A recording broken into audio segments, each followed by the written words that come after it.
Y'all, I've mowed over this clover 1,000 times. This itty bitty little one. And here's what nobody told you about this. What you've been mowing over is dinner. So let me reintroduce you to an old little friend. Isn't she so pretty? This is white clover, also called Trifolium repens. Yes, this one. The clover that y'all got down on your knees as a kid and you hunted through for those 4-leaf clovers, right? These 3 little round leaflets, often with like a little pale crescent mark and those sweet little white puffball flowers that are so cute. Well, let me tell you something, because here's the part nobody told you growing up, okay? The whole plant is an edible wild food. Yeah, like look at this. The leaves are genuinely nice and raw in a salad, or you can cook them down like a mild green. And these little flowers, these sweet, pretty, lovely little things can be topped on a lot of stuff. People have even dried them and ground the flower heads into flour itself. I have not done that, but you can do it yourself. I put these into my own salads, okay? Watch.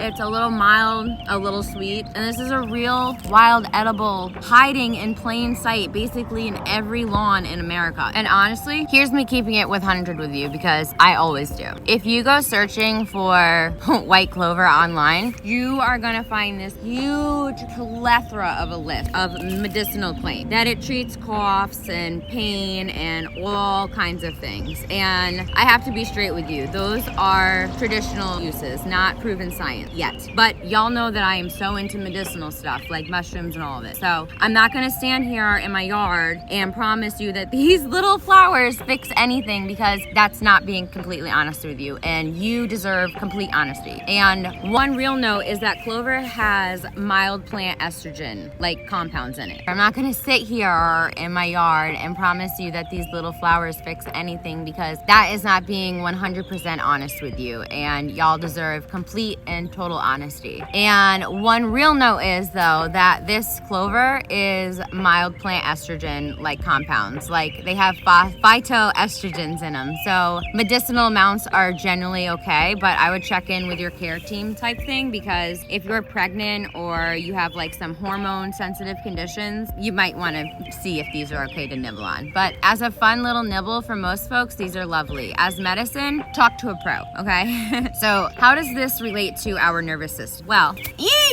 I'm gonna tell y'all. Okay, so here's the part that matters the most to me, okay? So this plant might not be a cure for all of our endless trauma, and I'd never sell you a flower as a nervous system medicine, because all of us have had different experiences and all of our bodies need different types of things: zinc, magnesium, all sorts of things, okay? Some of us react differently to ashwagandha, some of us react differently to omega-3s. It depends on the types of conditions and experiences of the amounts of abuse that you've been through and how your body's reacted to it, to the types of deficiencies that you might have in minerals and nootropics and all these adaptogens and all these other things. Let me get my thoughts together. So back to the part that really matters to me, because I got a little sidetracked there. This is not a cure for your trauma. There is no full cure to trauma. We've talked about this. Everyone has experienced trauma, and we will always continue to experience trauma throughout our lives. It is how our nervous system reacts to that trauma and how we push through it. That push and pull, if we can be triggered